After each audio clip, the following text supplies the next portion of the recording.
A small landlord in Massachusetts learned an important lesson after she tried to evict her tenant for stopping paying rent and then found out that her city gave the tenants more rights than they give landlords. I'm Tony, and this is Real Estate Investing and Landlord News.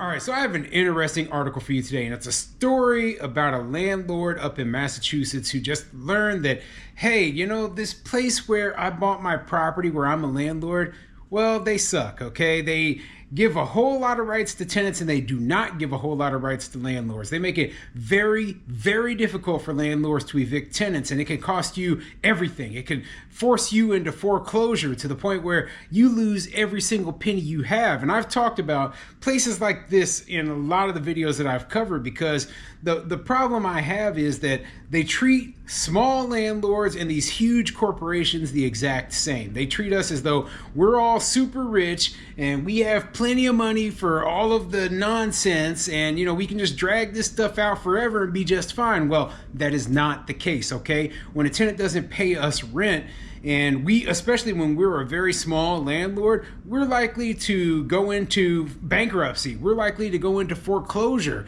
We're likely to lose everything we have, end up on the streets ourselves, okay? And for the tenant to be so just, uncaring, unconcerned with our financial well-being, right?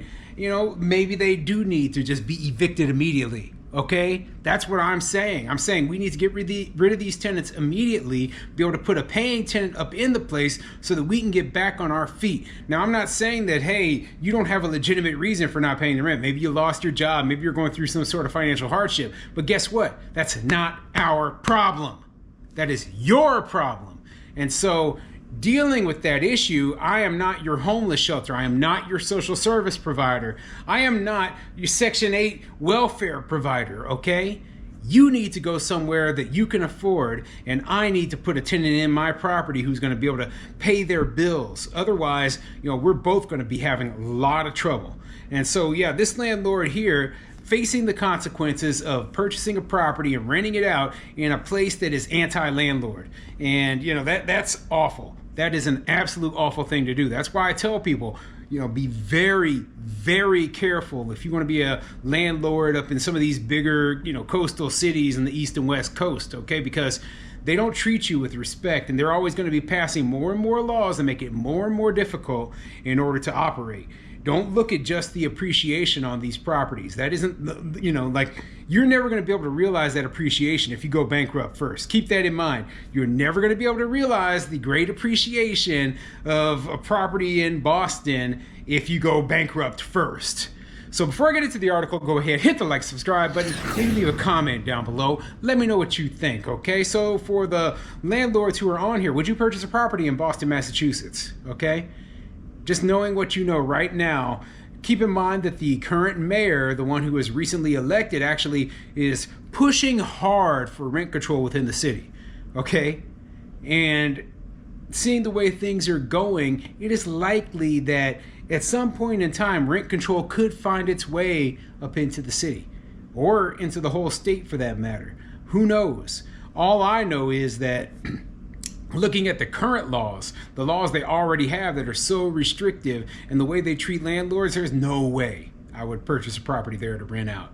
And so I feel for this landlord here because they probably didn't realize that things were as bad as they are. And now that they've had this bad tenant, which, that happens to all of us. But when you have a bad tenant, what you're hoping for is to minimize your losses and land on your feet so that you can, keep the ball rolling. And in some cases, especially if it's like your first rental or your only rental, it's enough to knock you out completely. So anyway, let me get into this story. This article is coming from WHDH.com, and it says, tenant trouble. Small landlords say they face difficulty evicting renters. Yeah, they face a lot of difficulty because they make it darn near impossible. But anyway, let's see what the article has to say. The American dream for Wildia Caper always centered around owning her own home. I wanted a piece of my city, said Caper, who immigrated to Boston as a child. In July of 2022, her childhood dream came true when she closed on a multi-family building in Dorchester. However, her dream soon became her nightmare. Most of the cabinets, they're either broken or keyed. They barely open. They're all keyed inside, Caper said as she walked in her empty upstairs unit. The microwave is completely gone. Caper said the tenant who lived in her upstairs unit keyed the doors, kitchen cabinets, and fridge. She said the walls had holes in them and glass was missing from her cabinets. It's hard to see, she said of her now empty apartment. While she found the renter through a realtor, Caper told 7 Investigates the relationship with the renter took a tumultuous turn just a few months into the lease. So yeah, we're talking about a person who purchased this property in July of 2022. So they've only owned the property for about a year and a half at this point, okay? So it sounds like this is the very first tenant that they put into the property. They didn't do the tenant screening themselves, okay? Now, I understand that, this being your first tenant and, you might not know the ins and outs of landlord-tenant law within your city, right? And that's why a lot of people, they'll say, okay, well, we're going to hire a realtor or a leasing agent or someone to assist us, right? My personal belief is if you're a small landlord, in particular in a case like this one here, where you're renting out half of a duplex and you're living in the other half, right? You want to personally pick out that tenant. Okay, you want to personally pick out that tenant. You don't want someone else putting a garbage tenant in the same building as you. Okay, so you're going to have to learn as much as you can about landlord tenant law. Maybe you'll have somebody to help you walk through the process, but you want to be showing the unit yourself. You want to be, screening the tenants yourself, and you want to be the person who is doing the choosing of the tenant. Otherwise, you're going to have a big problem. And, like I said, you might need a mentor or somebody to help you, but, ultimately it is up to you. And in this case, the realtor did you wrong. They put a garbage tenant up in there. Screaming, yelling, slamming doors upstairs, dropping things on the floor, breaking things upstairs. And at one point, she threatened to come downstairs and cave my head in, Caper remembered. Records show police were called to the property multiple times for landlord and tenant disputes. Caper even filed for a restraining order against her renter. I have felt anything but safe in this house since I bought it, Caper said. The tenant also stopped paying rent after a few months. Caper started the process to remove the tenant 3 months after their lease started, but she quickly discovered the housing court is complex, time-consuming, and expensive. If you're a corporation, it's easier for you to deal with these types of things. You have your lawyers, but when you are a first generation, you just bought your house. You basically dished out your life savings and to not have the help at all, Caper said. And this is something I talk about all the time, okay? When they talk about, hey, we're going to provide free lawyers to tenants to fight their eviction, and they always make the assumption, well, the landlord's going to be some huge corporation who's got multiple millions of dollars and they've got, lawyers on staff. No, okay? The landlord is a person like this who just moved to the U.S., just immigrated here, but purchased their first property. They live in half of the building with the tenant, and they cannot afford the lawyer themselves. In many cases, they cannot afford the lawyers themselves. And so you're going to create a situation where the tenant has a lawyer filing useless motions and, just all sorts of garbage to drag the process out as long as possible. Meanwhile, the landlord's got nobody, unless they pull out tens of thousands of dollars in some cases to pay legal fees. So yeah, it's garbage. It's absolute garbage. I don't believe in free lawyers for tenants. If you want to give free lawyers, you got to give free lawyers to everybody. This is a civil case. One person against another person. This isn't a person against the government, okay?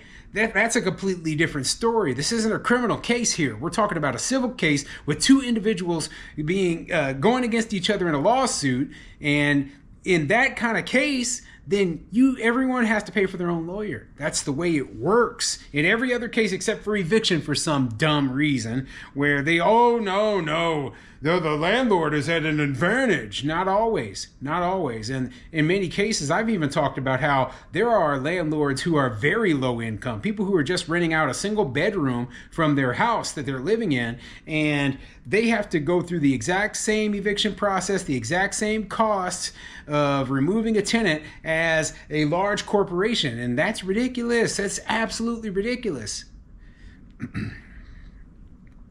Although her renter declined to comment to 7 Investigates, court documents claim the renter experienced utility issues, including lack of hot water and interruptions to the supply of water and heat.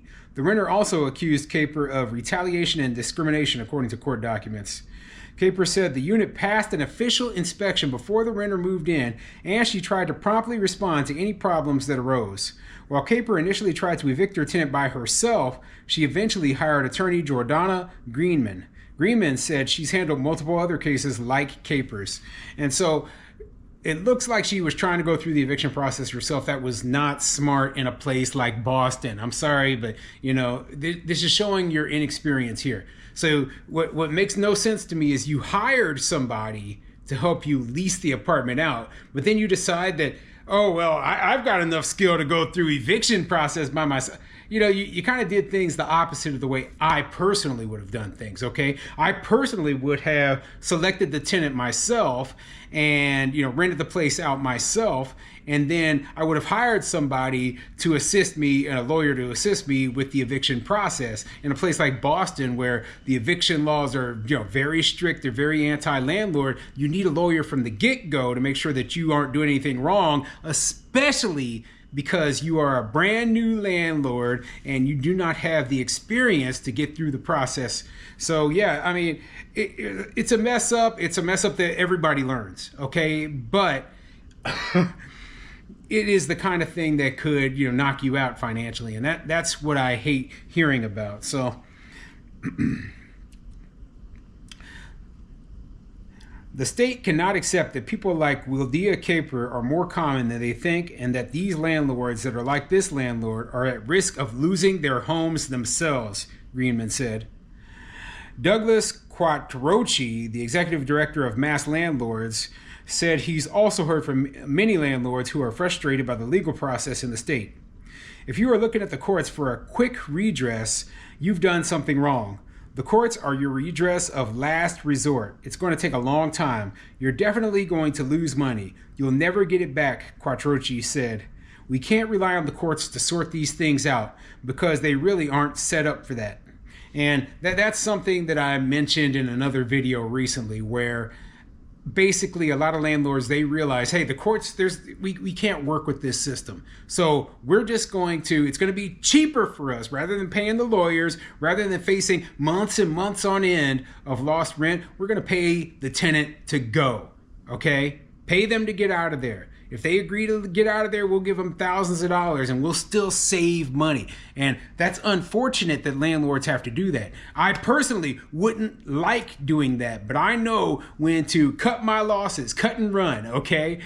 And in this sort of situation, like they said that this tenant moved in, or she purchased the property in July of 2022, and I'm assuming that the tenant moved in shortly after that, right? So from the sound of it, she had a tenant in there who, according to the article, only paid the first 3 months rent. So she probably took over a year of not getting any rent payment to get this tenant up out of there. Okay, and then from the article detailed that the tenant trashed the place on top of that. So yeah, you do the math. We're talking about tens of thousands of dollars that this landlord is out. So if there was some way you could go up to the tenant and be like, hey, listen, if you just leave right now, we'll just strike your debt from the record books, and we're not going to go through the eviction process, and I'll give you a couple grand. And that tenant left, she would still have come out ahead. That's how bad all this is, okay? But anyway, I'll leave a link to the article in the description down below, and let me know what you think of this whole situation in the comments.